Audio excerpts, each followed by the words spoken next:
Good evening to all of you. Welcome to law prep judiciary.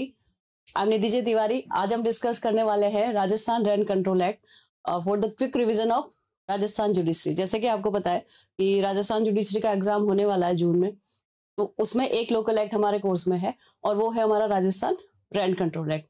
Rajasthan rent control act किसको deal करता है? आपका to parties है हमारे पास, टीनेंट और लैंडलॉर्ड, मकान मालिक और किराएदार। तो अगर किसी ने अपना मकान, अपना प्रीमाइसेस किसी को किराए पे दिया है, ठीक है, तो जो देगा वो हो गया मकान मालिक, और जिसको दिया है आपने वो हो गया आपका टीनेंट या किराएदार। और टीनेंट और लैंडलॉर्ड के बीच में जो भी डिस्प्यूट्स हो सकते हैं उनको गवर्न करने के लिए, उनको रेगुलाइज करने के लिए हमारे पास है राजस्थान रेंट कंट्रोल एक्ट। तो फर्स्ट थिंग जो इसमें है आपका कि कुछ चीजें इसको क्योंकि हम रिवीजन एस्पेक्ट से पढ़ रहे हैं, तो उसमें पर्पज ये नहीं कि हम section wise one by one सारी सेक्शन पढ़े।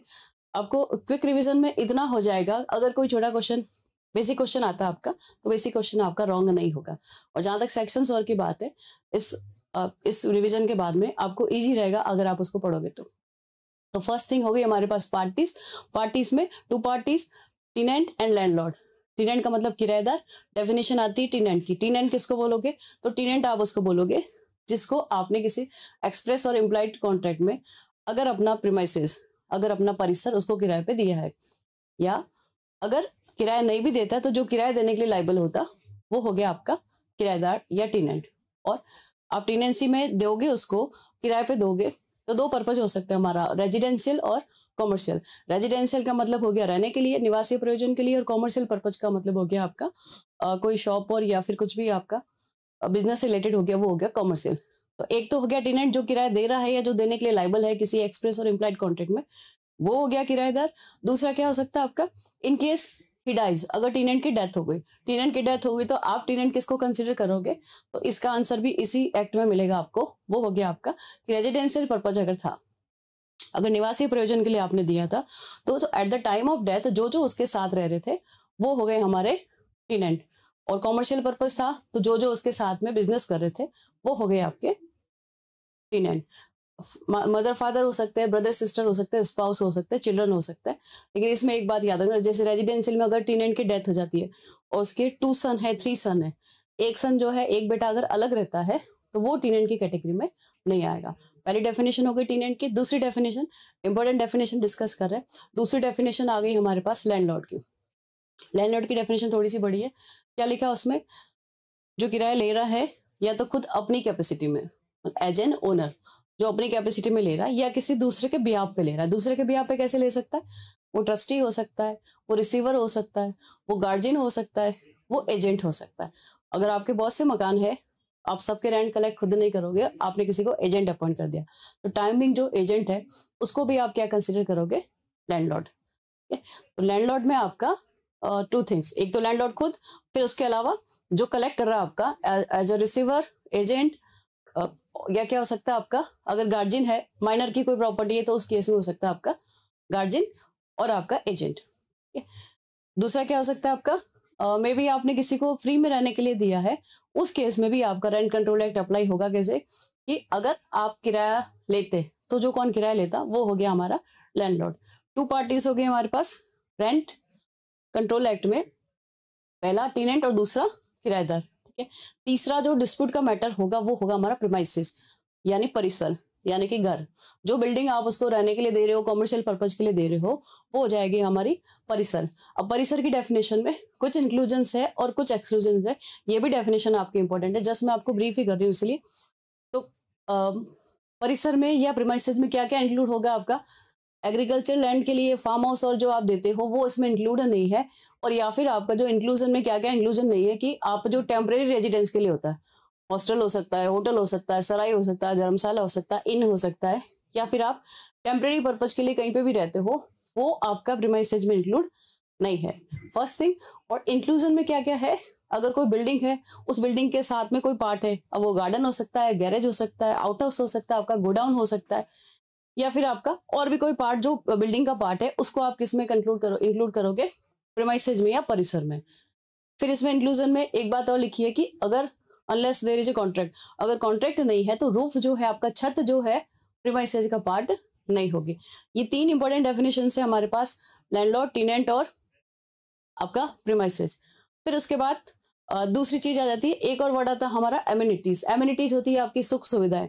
तो जो घर में रहने के लिए आपको जो भी बेसिक फैसिलिटी चाहिए, लाइट हो सकता है, पानी हो सकता है, आपका लेबोरेटरी हो सकता है, आपका लिफ्ट हो सकता है, आने जाने के रास्ते हो सकते हैं, सीढ़ियां हो सकती है, ये सब आ जाएगी हमारी एमिनिटीज में। ये तो होगी पार्टीज। और डिस्प्यूट जो भी होगा आपका वो किससे रिलेटेड होगा, आपका प्रीमाइसेस से रिलेटेड। उसके बाद अगर हम अथॉरिटी की बात करें, अथॉरिटीज की बात करें, तो इस एक्ट में हमारे पास 3 अथॉरिटीज है। इस एक्ट में हमारे पास 3 अथॉरिटीज है। पहली अथॉरिटी रेंट ट्रिब्यूनल। पहली अथॉरिटी हमारे पास रेंट ट्रिब्यूनल या किराया अधिकरण। दूसरी अथॉरिटी हमारे पास अपीलेट रेंट ट्रिब्यूनल, अपीलीय किराया अधिकरण। ठीक है। और तीसरी हमारे पास अथॉरिटी है रेंट अथॉरिटी। तीसरी अथॉरिटी हमारे पास रेंट अथॉरिटी। तीनों के फंक्शंस अलग अलग है, ये भी आपको याद रखना है कि इनके फंक्शंस क्या क्या है वो, और बाकी सारी चीजें क्या क्या हो सकती है वो। फिर क्वेश्चन आया हमारा कि पार्टीज में डिस्प्यूट क्या क्या हो सकता है। तो क्योंकि हम इसको जस्ट कॉन्सेप्ट में देख के समझ रहे हैं कि इसमें क्या क्या डिस्प्यूट हो सकता है, तो आप सोचो एक मकान मालिक और किराएदार के बीच में क्या क्या डिस्प्यूट हो सकता है। सबसे पहला डिस्प्यूट किराए को बढ़ाने का। किराए को बढ़ाने का, या वो किराया नहीं दे रहा है, या फिर किराया वो जो पे नहीं कर रहा है। तो पहला डिस्प्यूट हो गया हमारा, उसका नाम आ जाता है revision of rent. Revision of rent का मतलब किराए का पुनरीक्षण। मकान मालिक चाहेगा हर साल किराया बढ़ाया जाए, और किराएदार चाहेगा किराया नहीं बढ़ाया जाए। मकान मालिक चाहेगा एक अच्छी रेट से किराया बढ़ाया जाए, और किराएदार चाहेगा कि बहुत हाई रेट से नहीं बढ़ाया जाए। और लॉ चाहेगा कि आप टेनेंट के इंटरेस्ट प्रोटेक्ट करो, आप किराएदार के हितों का ध्यान रखो। और किराएदार के हितों का ध्यान रख रहे हो, इसका मतलब इस पूरे एक्ट में जिसके इंटरेस्ट आपने प्रोटेक्ट किया है, जिसके हितों को आपने सेव किया है, वो है हमारा टेनेंट। वो है हमारा टेनेंट। तो एक डिस्प्यूट हो सकता है आपका रिवीजन ऑफ रेंट का। दूसरा डिस्प्यूट हो सकता है हमारा प्रीमाइसेस को खाली कराने का, इविक्शन ऑफ टेनेंट, किराएदार को बेदखल करने का। लेकिन आप ऐसे ही उसको नहीं निकाल सकते, जब तक आपके पास कोई ग्राउंड नहीं हो तब तक आप उसको नहीं निकाल सकते। आगे हम सेक्शन वाइज में आपको थोड़ा ब्रीफ करूंगी, तब आपको समझ आएगा कि आप उसको कैसे कैसे आउट कर सकते हो। ठीक है। उसके बाद तीसरा डिस्प्यूट क्या हो सकता है, एक डिस्प्यूट ये हो सकता है आपका कि हमको लगा कि किराएदार अच्छा नहीं है, उसका सामान उठा के बाहर फेंक दिया। अगर उसका सामान उठा के बाहर फेंक दिया तो लॉ को हाथ में लेने की परमिशन किसी को नहीं है। और जब परमिशन नहीं है तो क्या करोगे, तो वो जो किराएदार है वापस रेस्टोरेशन ऑफ पोजीशन के लिए, आपका संपत्ति के वापस कब्जे के लिए, वो इस एक्ट में आ सकता है। ठीक है। उसके बाद और क्या डिस्प्यूट हो सकता है, एमिनिटीज वर्ड आया हमारा, सुख सुविधाएं।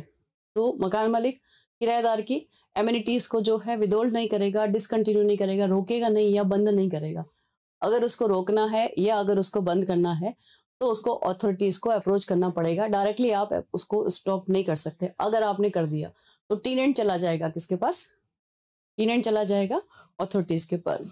तो ये तो जस्ट आपका कुछ कुछ चीजें मैंने आपको ब्रीफ की है, जिसमें आपका पार्टीज, लैंडलॉर्ड, टीनेंट और डिस्प्यूटेड जो मैटर है वो है हमारा प्रीमाइसेस। उसके बाद अथॉरिटीज की बात करो तो rent tribunal, appellate rent tribunal, और किराया अधिकरण, अपीले किराया अधिकरण और रेंट अथॉरिटी। उसके बाद डिस्प्यूट की बात करो तो अब हम इस एक्ट को सेक्शन वाइज जस्ट एक ब्रीफ में देख लेते हैं। ये एक्ट है हमारा राजस्थान रेंट कंट्रोल एक्ट 2001 का, और एनफोर्स हुआ है आपका 1 अप्रैल 2003 से। उसके बाद अगर आप इस एक्ट में देखो कितने सेक्शंस और कितने चैप्टर्स है, कभी कभी एग्जाम्स में आपको जो माइनर सब्जेक्ट्स है उसमें ऐसे भी क्वेश्चन पूछ लेते हैं कि how many sections are there in this act, और how many chapters are there, कितने सेक्शन है कितने चैप्टर है। तो ये आपको माइनर एक्ट में स्पेशली ध्यान रखना है। 7 चैप्टर्स है इसमें और 32 सेक्शंस है। 7 चैप्टर्स है और 32 सेक्शंस है। अब अगर आप चैप्टर वाइज देखो, फर्स्ट चैप्टर जो है हमारा प्रिलिमिनरी है। प्रिलिमिनरी किस सेंस में, प्रिलिमिनरी है आपका, इसमें आपको डेफिनेशंस और मिलेगी। 1 to 5 तक के सेक्शंस है, जिसमें डेफिनेशंस में एमिनिटीज हो सकती है, सुख सुविधाएं हो सकती है, लैंडलॉर्ड, टीनेंट, प्रीमाइसेज, 4 डेफिनेशंस इंपॉर्टेंट है हमारी। उसके बाद फिर डेफिनेशन आ जाती है आपकी सीनियर सिटीजन की। सीनियर सिटीजन की डेफिनेशन है आपका कि जिसने 65 की एज, जो 65 साल का हो गया है, उसको बोलोगे आप सीनियर सिटीजन। उसके बाद rent tribunal, appellant rent tribunal और रेंट अथॉरिटी की डेफिनेशन में आपको सेक्शन की मेंशन कर रखा है कि रेंट ट्रिब्यूनल वो जो सेक्शन 13 में है, अपीलेट रेंट ट्रिब्यूनल वो जो सेक्शन 19 में है, और रेंट अथॉरिटी किराया प्राधिकारी वो जो 22 के ए में है। उसके बाद लीज की डेफिनेशन भी दे रखी है। तो लीज की डेफिनेशन में लिखा कि लीज की डेफिनेशन वो जो टीपी एक्ट में दे रखी है। फिर म्युनिसिपल एरियाज की डेफिनेशन दे रखी है, तो म्युनिसिपल एरिया की डेफिनेशन वो जो म्युनिसिपलिटीज एक्ट में दे रखी है। तो ये आपका कुछ कुछ डेफिनेशन वाला पार्ट है। उसके बाद चैप्टर 2 जो है आपका वो है आपका रिवीजन ऑफ रेंट। दो सेक्शन है इसमें, 6 और 7। अब रिवीजन ऑफ रेंट में कई बार स्टूडेंट्स कंफ्यूज हो जाते हैं, सेक्शन काफी बड़ी है। आपको इसमें सिंपल सी एक बात याद रखनी है कि रिवीजन ऑफ रेंट का मतलब है किराए का पुनरीक्षण का मतलब है आप किराया बढ़ा रहे हो, और मकान मालिक ज्यादा से ज्यादा बढ़ाना चाहेगा, किराएदार कम से कम देना चाहेगा। लॉ दोनों के बीच में बैलेंस रखेगा। लॉ दोनों के बीच में क्या रखेगा? आपका बैलेंस रखेगा। तो अगर आपका एग्रीमेंट कुछ भी हो, आप रेंट बढ़ा सकते हो, पर ईयर बढ़ा सकते हो, लेकिन उसमें जो रेट आती है आपकी, वो रेट है हमारे पास 5%। ठीक है, रेट आएगी 5%। और 5% में प्रॉब्लम क्या आती है आपकी, क्योंकि रेंट कंट्रोल एक्ट है हमारा 2001 का और एनफोर्स हुआ है 2003 से। तो अब इसमें टेनेंसी को आपने डिवाइड किया है 3 कैटेगरीज में। एक जो है आपका ऐसी टेनेंसीज जो आपका 1950 से पहले की है, दूसरी जो 1950 के बाद की है। ठीक है, और तीसरा है आपका जब एक्ट हमारा कमेंस हो गया, जब हमारा एक्ट लागू हो गया उसके बाद की है। ये आपको इसलिए बता रही हूँ कि इसमें थोड़ा सा कंफ्यूजन हो जाता है। तो पहला जो प्रोविजन है आपका जो 1950 से पहले की टेनेंसीज है, उसमें हम क्या करते हैं, उसमें आप ये मान लो कि वो प्रीमाइसेज 1 जनवरी 1950 को आपने लेट आउट किया। 1 जनवरी 1950 को लेट आउट किया, उसके बाद अब जो किराया आपको बढ़ाना है, रेट है हमारे पास 5%। अब 5% कैसे बढ़ाना है, तो इसमें ये लिखा है आपका 5% जो आप किराया बढ़ाओगे वो पर ईयर आप 5% इंक्रीज करोगे।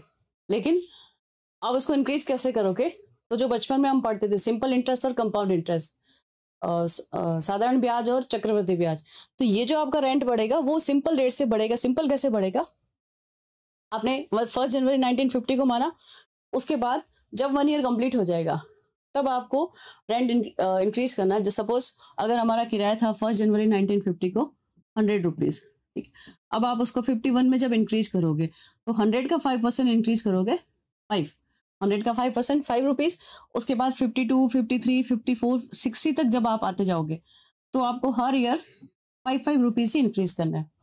जब आपके 10 ईयर कंप्लीट हो जाएंगे उस टाइम में जो रेंट होगा वो इंक्लूड हो जाएगा। अब जो नेक्स्ट टाइम जो रेंट इंक्रीज होगा आपका वो उसके 5% पे होगा। दैट मीन्स आपको इनिशियल 10 ईयर्स तक जिस दिन आपने रेंट पे दिया है उस ईयर से अगले ईयर से आप किराया जब बढ़ाओगे तो स्टार्टिंग के 10 ईयर्स तक आपको 5% पे चलना है। उसके बाद आपको क्या करना है, 11th ईयर में टोटल किराया मर्ज कर देना है, और उसके बाद आप चलोगे। ऐसे चलते चलते आपको एक्ट जब से कमेंस हुआ है एक्ट कमेंस तक आ जाना है। ठीक है, और अगर कोई टेनेंसी ऐसी है जो इस एक्ट के कमेंस होने के एक्ट के लागू होने के बाद की है, सपोज 2015 की है, तो 2015 की है तो आपको 5% हर साल बढ़ाना है। उसके बाद जब 10 साल कंप्लीट हो जाएंगे उसके बाद वो किराया उसमें मर्ज करके फिर उस पर रेट लगानी है। ठीक है, दूसरा क्वेश्चन, अगर आप 5% से ज्यादा एग्रीमेंट में भी लिख देते हो तो भी हमारा 5% से ज्यादा कोई भी किराया वॉइड होगा। सिंपल सा, आपका लॉ जो आपको अलाउ करता है वो 5% करता है। तो उसमें आपको 2 चीजें ध्यान रखनी है आपकी, एक तो tenancies before commencement of this act, और दूसरा हो गया tenancies after commencement of this act. Rate 5% है, 5% से ज्यादा आपका वॉइड हो जाएगा। उसके बाद फिर आ गया हमारा चैप्टर 3 टेनेंसी, 8 to 10 तक की सेक्शन है आपकी। किराएदारी आप कैसे करोगे, तो मकान मालिक और किराएदार, मतलब प्रपोज जो टेनेंट है और प्रपोज जो मकान मालिक है, आपस में बैठ के एग्रीमेंट करके फिक्स कर लेंगे कि हमारा टेनेंट हमारा रेंट जो है इतना होगा। और उसके बाद आपका ये तो हो गया सेक्शन 8, 9 और 10 में जो है आपका सेक्शन 9 और 10 जो है आपका वो ग्राउंड है आपका एविक्शन के। एविक्शन का मतलब हो गया आपका किराएदार को बेदखल करने के या बेकब्जा करने के। 9 में जो ग्राउंड है आपके वो जनरल ग्राउंड है। जनरल ग्राउंड का मतलब ये हो गया कि किराएदार क्या क्या करे कि हम उसको बाहर कर सकते हैं, अपने आप से नहीं करना है, आपको रेंट ट्रिब्यूनल के रेंट अथॉरिटीज के थ्रू कराना है। तो क्या क्या ग्राउंड हो सकते हैं, बेसिकली 9 के कौन कौन से ग्राउंड हो सकते हैं। सबसे सिंपल ग्राउंड है कि वो 4 महीने से किराया नहीं दे रहा, 4 महीने से किराया नहीं दे रहा है, और उसके बाद आपने मांगा उसको, आपने अपना अकाउंट नंबर और दे रखा है उसी म्युनिसिपल एरिया में, फिर भी वो किराए को पे नहीं कर रहा है, या कोई वो न्यूसेंस कर रहा है, या आपने रेजिडेंशियल के लिए दिया था वो कॉमर्शियल यूज कर रहा है, कॉमर्शियल के दिया था रेजिडेंशियल यूज कर रहा है, या आपको बोनाफाइड नीड है, खुद के लिए जरूरत है आपको कि मेरे बेटे की शादी है इसलिए मुझे घर चाहिए, तो आपको बोनाफाइड नीड है। या क्या हो सकता है कि किसी अथॉरिटीज ने, म्युनिसिपलिटी और किसी ने आपको बोला है कि घर में से भीड़ कम करो, या फिर बिल्डिंग जो है रहने के लायक नहीं है, आपके यहाँ पे आपकी कंपनी में वो जॉब करता था इसलिए आपने उसको प्रीमाइसेस दी थी, अब वो जॉब नहीं करता, तभी हमारा ग्राउंड हो सकता है। उसने अपना कोई घर क्या कर लिया है, एक्वायर कर लिया है, तभी क्या कर सकते हो आपका, तभी आप उसको खाली करने के लिए बोल सकते हो। तो सेक्शन 9 में जनरल ग्राउंड से जिनके ग्राउंड पे हम उसको क्या करा सकते हैं, खाली करा सकते हैं। ये ग्राउंड है और आगे जो प्रोसीजर आएगी आपकी, वो प्रोसीजर में क्या आएगा आपका, उस प्रोसीजर में आपको मिलेगा कि आपकी प्रोसीजर क्या रहेगी। और 10 में है हमारा इमीडिएट पोजीशन के ग्राउंड्स। इमीडिएट पोजीशन का मतलब तुरंत कब्जे के लिए। तुरंत कब्जे का मतलब ये होगा कि मकान मालिक जो है इमीडिएटली पोजीशन मिल जाएगा मकान मालिक को। तो 9 और 10। अब इसमें आपको ये याद रखना है कि रिवीजन ऑफ रेंट जो है आपका सेक्शन 6 और 7 में आपका ग्राउंड है। सेक्शन 6 और 7 में इसका ग्राउंड है और इसकी जो आपको प्रोसीजर मिलेगी आपको 14 में। प्रोसीजर जो मिलेगी इसकी 6 और 7 की, जो रिवीजन ऑफ रेंट की जो प्रोसीजर मिलेगी आपकी, वो मिलेगी आपको 14 में। अब 9 और 10 दो ग्राउंड है आपका। 9 है इविक्शन के लिए और 10 है हमारा तुरंत कब्जे के लिए, इमीडिएट पोजीशन के लिए। तो इन दोनों की प्रोसीजर मिलेगी। 9 की प्रोसीजर मिलेगी आपको 15 में और 10 की प्रोसीजर मिलेगी आपको 16 में। कभी कभी सेक्शन बेस्ड क्वेश्चन भी आ जाता है कि अगर आपको तुरंत कब्जा चाहिए, कौन सी प्रोसीजर में जाओगे, कौन सी सेक्शन की प्रोसीजर में जाओगे। तो एक तो हो गया आपका ये इमीडिएट पोजीशन की बात करें तो हम तुरंत कब्जा चाहिए। इसके ग्राउंड्स बहुत सिंपल है, आपके 4 ग्राउंड्स है बेसिकली। कि अगर किराएदार, सेक्शन बहुत बड़ी बड़ी लिखी है, मैं आपको ब्रीफ कर रही हूँ कि अगर किराएदार को खाली करवाना है तुरंत कब्जे के ग्राउंड पे, तो क्या क्या ग्राउंड हो सकता है। मकान मालिक अगर डिफेंस में था, डिफेंस का मतलब आर्मी, नेवी और एयरफोर्स में किसी फोर्स का मेंबर था, ठीक है, या सेंट्रल गवर्नमेंट, स्टेट गवर्नमेंट या लोकल अथॉरिटी का एम्प्लॉय था। अब या तो वो रिटायर हो गया है, या फिर वो जॉब छोड़ रहा है, या फिर वो घर पे आ रहा है, तो आने से पहले या आने के 1 साल के अंदर, और या फिर ड्यूरिंग एम्प्लॉयमेंट उसकी क्या हो गई है, डेथ हो गई है। ड्यूरिंग एम्प्लॉयमेंट उसकी क्या हो गई है, डेथ हो गई है। तो उसकी विडो या उसके डिपेंडेंट जो होंगे आपका इमीडिएट पोजीशन मांग सकते हैं रेंट ट्रिब्यूनल में जाके। सेक्शन 16 में इमीडिएट पोजीशन आप मांग सकते हो। और अगर आप इमीडिएट पोजीशन इन ग्राउंड पे मांगोगे तो आपको मिल जाएगा। और या फिर वो सीनियर सिटीजन हो गया, सीनियर सिटीजन वरिष्ठ नागरिक हो गया, तो भी वो अपना मकान क्या करा सकता है, खाली करा सकता है। लेकिन इमीडिएट पोजीशन में आपको एक बात ध्यान रखनी, अगर आपके एक सिटी में एक से ज्यादा मकान है, तो ये जो आप डिमांड करोगे, एक साथ बहुत से घर में नहीं रहोगे, आप एक ही घर में रह पाओगे। और जब एक ही घर में रहोगे तो आप खाली कितना करा पाओगे, खाली आप एक ही घर में करा पाओगे। तो ये है हमारा 8 to 10। उसके बाद आ गया हमारा चैप्टर 4, जस्ट 2 सेक्शन है आपकी। रेस्टोरेशन ऑफ पोजीशन, ये सेक्शन है आपकी टीनेंट के लिए। टीनेंट का सामान अगर आपने बाहर फेंक दिया बिना अथॉरिटीज के ऑर्डर और डिक्री के, तो डिस्पोजेस किया आपने, और अगर आपने उसको डिस्पोजेस किया तो उसको वापस किराया, जो घर लिया था उसने किराए पे, उसको रेस्टोरेशन का उसका राइट हो जाएगा। सेक्शन 11 बोलती है आपको अगर आपने उसको डिस्पोजेस किया तो 30 डेज में वो रेंट ट्रिब्यूनल में पिटिशन लगा सकता है। सेक्शन 12 में, इसमें लगा सकता है आपको सेक्शन 12 में। एक इसका क्वेश्चन बन जाता है SRA की सेक्शन 6, वो भी डिस्पोजिशन की बात करिए उसमें, और सेक्शन 12 में, दोनों में डिफरेंस का। तो बेसिक डिफरेंस क्या है, जस्ट ब्रीफ में बता रही हूँ आपको। SRA में जो लिमिटेशन है वो 6 मंथ्स है, और इसमें जो लिमिटेशन है आपका वो 1 मंथ है। कि आपको मतलब 30 डेज में आप क्या ला सकते हो, 1 मंथ में 30 डेज में आप उसके अगेंस्ट पिटिशन ला सकते हो। सिमिलरिटी ये है कि दोनों समरी रेमेडी है, और डिस्पोजेस जिसको आपने किया without due process of law के, तो दोनों के लिए राइट है। उसके बाद आ गया हमारा chapter 5, constitution of tribunal, procedure and revision of rent and eviction etcetera. तो 13 to 22 तक की सेक्शन है। आगे अब इसमें पढ़ेंगे, जैसे आपका सेक्शन 13 में है आपका RT, इसमें आगे बताती हूँ आपको। ये आपका जैसे ट्रिब्यूनल आ गई आपकी, रेंट ट्रिब्यूनल, ये बेसिक आपकी अथॉरिटी है जिसमें ओरिजिनल आपकी पिटिशन जितनी भी लगेगी वो इसमें आएगी।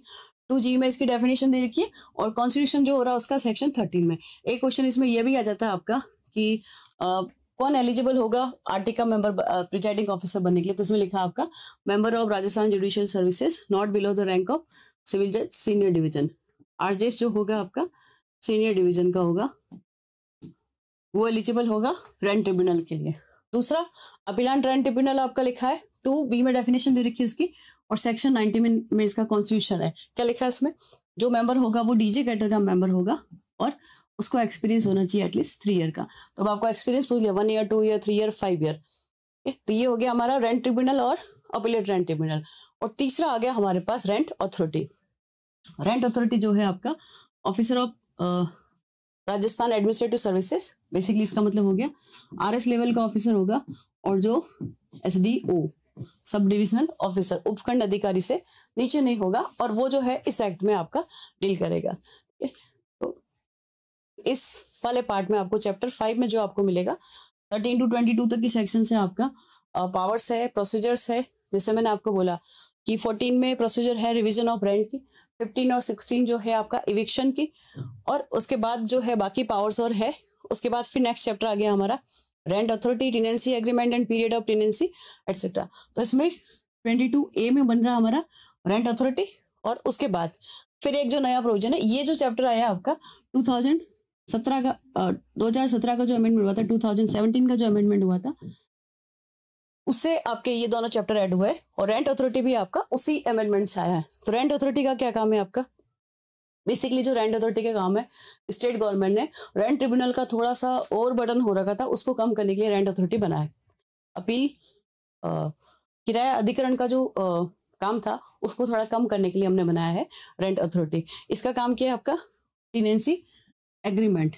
टेनेंसी एग्रीमेंट, तो इसमें लिखा है कि जब से ये एक्ट एनफोर्स हुआ है, अमेंडमेंट एक्ट, उसके बाद में जो भी मकान मालिक और किराएदार है, बिना एग्रीमेंट फाइल किए न तो अपनी प्रीमाइसेज किराए पे देंगे न लेंगे। अगर आपका पहले से प्रीमाइसेज लैंड पे दे रखा है, तो विद इन 1 ईयर आपको एग्रीमेंट फाइल करना दोनों को जॉइंटली।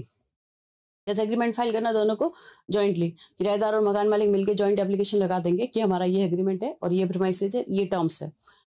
अगर वो दोनों फाइल नहीं करते हैं तो क्या होगा, दोनों में से कोई एक कर सकता है, दोनों में से कोई एक कर सकता है। उसके अलावा जैसे ही आपने एग्रीमेंट फाइल किया, वो आपको एक रजिस्ट्रेशन नंबर देगा कि ये आपका उस एक्ट में मतलब उसके रूल्स में आपका जो रजिस्ट्रेशन नंबर, ये रजिस्ट्रेशन नंबर है, और 15 डेज में उसको अपलोड कर देगा वेबसाइट पे।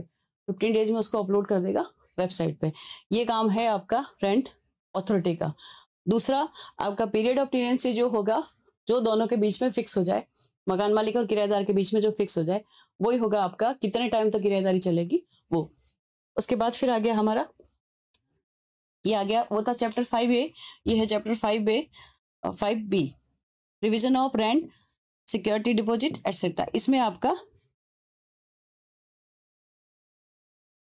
आपका जो हो रहा है आपका रिवीजन ऑफ रेंट और सिक्योरिटी डिपॉजिट एटसेट्रा। सेक्शंस गलत टाइप हो गई है, ये वो है आपका C, ये है आपका D2G, गलत टाइप हो गई।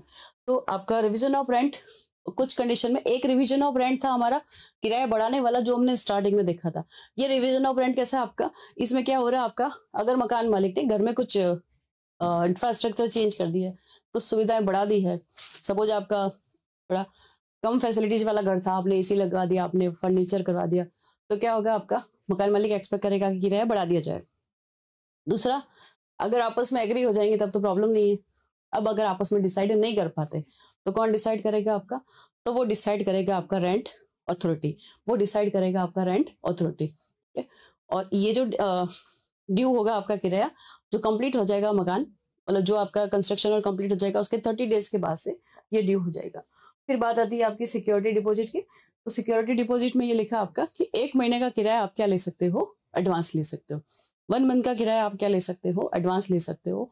और 1 मंथ के किराए में जब आपका वो खाली कर देगा, उसके बाद आपको उसको वापस देना पड़ेगा। ठीक है, ये तो गया आपकी फर्स्ट थिंग। और उसके बाद अगर दोनों के बीच में अगर इस रेंट को कम या ज्यादा करने के लेके कोई डिस्प्यूट है, ठीक है, आपने जो अपनी सुविधाएं बढ़ा दी है उसको कम कर दो, और या अगर सुविधा कम हो गई है तो रेंट क्या हो जाएगा आपका, कम हो जाएगा। अगर दोनों मिलकर डिसाइड कर लेंगे तो वेल एंड गुड, और नहीं कर पाए तो कौन डिसाइड करेगा, आपका रेंट अथॉरिटी। फिर आ गया हमारा चैप्टर 6, एमिनिटीज, सुख सुविधाएं। पहली डेफिनेशन जो है आपकी 2A में डेफिनेशन है आपकी सुख सुविधाओं की। तो सुख सुविधाओं में बेसिक रूल क्या है आपका, कोई भी मकान मालिक अपने टेनेंट की सुख सुविधाएं जो है, एमिनिटीज जो है, उसको विदहोल्ड नहीं करेगा, डिसकंटिन्यू नहीं करेगा। अगर उसको करना है तो पहले प्रायर परमिशन लेनी पड़ेगी रेंट अथॉरिटी की, प्रायर परमिशन लेनी पड़ेगी आपको रेंट अथॉरिटी की। और अगर उसने बंद कर दिया है तो किराएदार पहुंच जाएगा रेंट अथॉरिटी के पास, वो जो है इसको डिस्प्यूट को डिसाइड करेगा आपका, ये करेगा आपका RA। उसके बाद आ गया हमारा चैप्टर 7, ये है आपका मिसलेनियस। मिसलेनियस में आपका बाकी सारे जो प्रोविजंस आगे हैं वो रहते हैं। उसके बाद कुछ चीजें इसमें एक्ट में और देख लेते हैं हम। ये हो गया था हमारा। उसके बाद टीनेंट और लैंडलॉर्ड की डेफिनेशन शॉर्ट में आपको बता देती हूँ वापस। टीनेंट की डेफिनेशन 2i में दे रखी है, the person by whom or on whose account or behalf rent is payable, including the person who is continuing in the its possession after termination of tenancy otherwise than by an order or decree of eviction। दो बातें, आपका जो किराया दे रहा है या जो देने के लिए लाइबल है वो, और जो हमारा एग्रीमेंट खत्म हो गया, आपने मुझे 2 साल के लिए रखा, 2 साल का एग्रीमेंट खत्म हो गया, उसके बाद भी अगर मैं प्रीमाइसेस में हूँ तो भी मैं क्या हूँ, टेनेंट। लेकिन अगर मैं किराए पे खाली होने का ऑर्डर होने के बाद भी रहूंगी तो मैं टेनेंट नहीं हूँ। और अगर उसकी डेथ हो जाती किसकी, टेनेंट की, तो क्या होगा आपका, सेम थिंग है आपका रेजिडेंशियल पर्पज के लिए, मैंने बता दिया आपको। अगर निवासीय प्रयोजन के लिए है तो आपका उसका हस्बैंड या वाइफ, सन, डॉटर, मदर, फादर और जो कोई भी मेंबर जो उसके साथ उसकी डेथ के टाइम उसके साथ रह रहा था वो। दूसरा, अगर कॉमर्शियल पर्पज है या बिजनेस पर्पज है तो अगेन आपका सर्वाइविंग उसका हस्बैंड और वाइफ, सन, डॉटर, मदर, फादर और जो उसके साथ में बिजनेस कर रहा है वो। दूसरी डेफिनेशन लैंडलॉर्ड की। लैंडलॉर्ड की डेफिनेशन में who is receiving rent of any premise, जिसको किराया मिल रहा है whether on his own account और as an agent, trustee, guardian और रिसीवर। और who would receive who would so receive if the premises were let to a tenant. अगर किराए पे देते तो कौन किराया लेता, उसको भी आप क्या मानोगे, लैंडलॉर्ड। अब उसके बाद ये थिंग्स इंपॉर्टेंट है आपको, छोटी छोटी चीजें आपका कि डिस्प्यूट और रेमेडीज, इस एक्ट में कौन कौन से डिस्प्यूट्स और रेमेडीज हो सकते हैं। देखो, पहला हो गया हमारा revision of rent. Revision of rent 6-7 में पढ़ा था हमने, ये लिखा मैंने आपको 6-7 प्रोसीजर दे रखी है इसकी 14 में। दूसरा, अनपेड रेंट और एरियर्स ऑफ रेंट। अगर अनपेड रेंट है या एरियर्स ऑफ रेंट है उसके लिए भी आपकी प्रोसीजर सेम रहेगी। और एक रिवीजन ऑफ रेंट हो रहा है हमारा 22D और E में। ये अभी हमने डिस्कस किया था कि अगर आपने घर में कुछ चेंज कर दिए हैं और सुविधाएं बढ़ा दी है तो किराया बढ़ा दोगे, और कम कर दिए तो कम हो जाएगी। तो ये तो हो गया आपका 6-7 ग्राउंड है और उसकी प्रोसीजर है आपकी 14 में। और दूसरा ये है आपका 22D और E में। फिर दूसरा डिस्प्यूट क्या हो सकता है आपका, दूसरा डिस्प्यूट हो सकता है कि किराएदार को बार करना है, किराएदार की बेदखली। तो 2 सेक्शन है ग्राउंड से हमारे पास, सेक्शन 9 और 10 में। 9 में जनरल ग्राउंड है, 10 में इमीडिएट पोजीशन वाले ग्राउंड है, और 15 और 16 में इसकी प्रोसीजर है। 15 और 16 में इसकी प्रोसीजर है, ठीक है। उसके बाद restoration of position of illegally dispossessed tenant. अगर आपने किराएदार को बाहर फेंक दिया है तो वो भी वापस अपना पोजीशन ले सकता है। सेक्शन 11 और 11 में ग्राउंड है और 12 में इसकी प्रोसीजर है। फिर आ गया हमारा डिसकंटिन्यूएंस ऑफ एमिनिटीज। अगर आपका सुख सुविधाएं कम कर दी है तो भी 2 सेक्शन हमारी 23 और 24। फिर परमिशन ऑफ एसेंशियल रिपेयर्स, ये 24 में आ रहा है कि ये क्या रूल है आपका कि किराएदार जो है हर साल का जितना एनुअल रेंट हो रहा है, 1 साल का जितना किराया हो रहा है उसका 5% तक एसेंशियल रिपेयर में खर्च करेगा। कितना, 5% तक एसेंशियल रिपेयर में खर्च करेगा।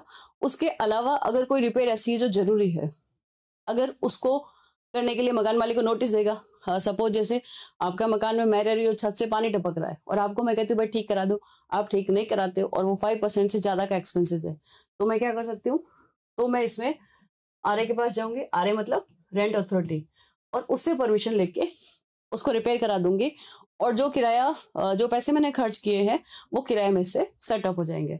उसके बाद फिर आ गई हमारी अपील्स। अपील हो जाती है आपकी, अपील हो जाएगी आपकी किसको, एआरटी को। रेंट ट्रिब्यूनल की अपील होती है आरटी को, और सॉरी रेंट ट्रिब्यूनल की अपील होगी एआरटी को, और रेंट अथॉरिटी की अपील होगी आरटी को। उसके बाद फिर आ गया आपका एग्जीक्यूशन। तो एग्जीक्यूशन में क्या लिखा आपका, जैसे आप सीपीसी की डिक्रीज और एग्जीक्यूट कराते हो, कैसे कराते हो, आप उसकी प्रॉपर्टी को अटैच कर सकते हो, बैंक अकाउंट से अटैच कर सकते हो, आप प्रॉपर्टी से उसको मतलब प्रीमाइस से डिस्पोजेस करा सकते हो, या फिर उसको डिटेन कर सकते हो। तो वो सारे वे जो सीपीसी वाले हैं वही। और लास्ट है आपका टेनेंसी एग्रीमेंट। ये आपका सेक्शन 4, 22B और 22C, ये सेक्शन थी आपकी। ये बेसिकली आपके डिस्प्यूट्स है जो मकान मालिक और किराएदार के बीच में हो सकते हैं। एक लास्ट थिंग जिसमें ये आपके, अगर ये 6 लिमिट्स लिखी है तो ये आपके 6 क्वेश्चंस है कि आपका डिस्पोजल पीरियड कितना है। डिस्पोजल मतलब जितनी भी पिटिशंस है इस एक्ट में जो आपकी पिटिशन लगेगी, किस किस के पास? तीन ही अथॉरिटी हमारे पास, रेंट ट्रिब्यूनल, आरटी, एआरटी और आरए। अब अगर आपको आरटी का बोलो तो सारी की सारी जो रेंट से प्रीमाइसेस से रिलेटेड जो भी डिस्प्यूट होंगे वो डिसाइड करेगा हमारा रेंट ट्रिब्यूनल। आरए का बोलो तो आरए का काम ज्यादा काम नहीं है, बेसिकली हमने उसको छोटे छोटे काम दिए। क्या क्या काम दिए? जैसे किराया एग्रीमेंट, आपका रेंट एग्रीमेंट वो फाइल करेगा, नंबर देगा। एमिनिटीज, सुख सुविधा कम ज्यादा करनी है, उसका डिस्प्यूट वो डिसाइड करेगा। रिविजन ऑफ रेंट, जो आपका स्ट्रक्चरल चेंज हो रहा है, जो आपका अगर मकान में किसी तरह का चेंज हो रहा है तो रिविजन ऑफ रेंट आपका वो डिसाइड करेगा।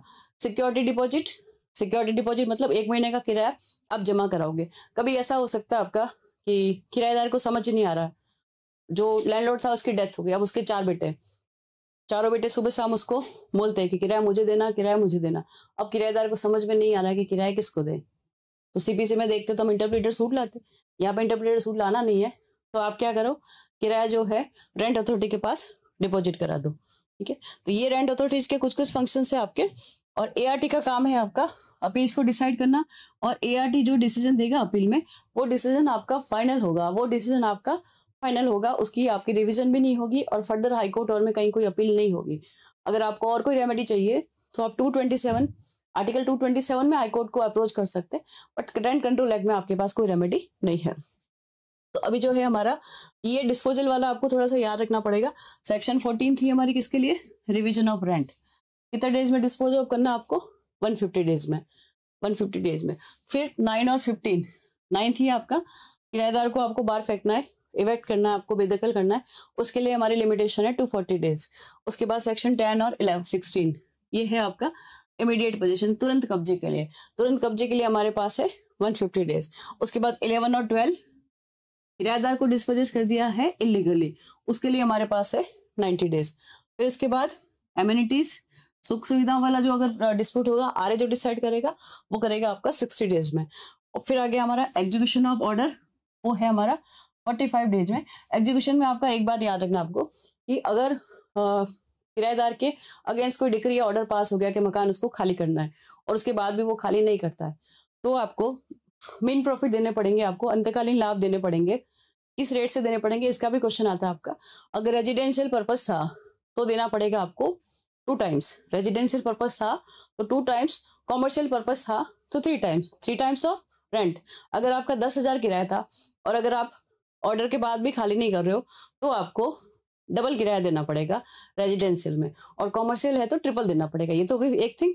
अगर आपने इमीडिएट पोजीशन में खाली कराया, सेक्शन 16 की अगर डिक्री है तो रेजिडेंशियल में भी आपका जो मेन प्रॉफिट हो जाएगा आपको देना पड़ेगा, वो है आपका 3 टाइम्स। तो 2 time, 3 time, 3 time, 2 times double हो गया आपका रेजिडेंशियल में, ट्रिपल हो गया आपका कॉमर्शियल में। और इमीडिएट पोजीशन में अगर डिस्पोजेस कराया हमने उसको, डिक्री पास हुई है, तो उसके लिए आपका 3 टाइम्स। उसके बाद फिर आगे आपका for permission for essential repair, इसमें यही लिखा आपका एमिनिटीज वाली चीजें आपकी अप्लाई होगी यहाँ पे। तो आपका एमिनिटीज के लिए कितना है आपका 60 डेज, तो यहाँ पे भी हो जाएगा हमारा 60 डेज। ठीक है, एक जो स्टूडेंट्स को प्रॉब्लम आती है वो आती है इसमें आपका 14 15 मतलब 12 14 15 16 इनकी प्रोसीजर के टाइम लिमिट्स लर्न करने में, तो वो भी आप एक चार्ट से जो है लर्न कर सकते हो। आपका ये हो गया हमारा ब्रीफ, आपका क्विक रिवीजन। आई थिंक आपके लिए बेनिफिशियल रहेगा। Thank you everyone.